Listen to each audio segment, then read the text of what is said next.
পশুটার চোখ দিয়া পানিগুলা গড়ায় গড়ায় পড়তে থাকে।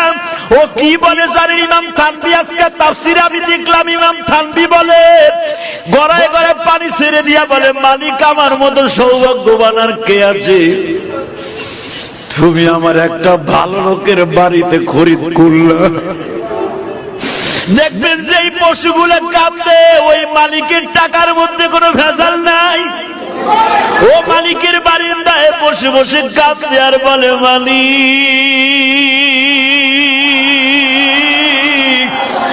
আমার ভাষা তুলি আর কেউ বুঝে না, তুমি বুঝাও। দেখবা কোরবানির একদিন আগে ওর মুখে কোনো খাবার দেয় না, যত দামি দামি খাবার দাও না কিন্তু খায় না, খোল ভুসি দাও খায় না, তাজা ঘাস দাও খায় না। এই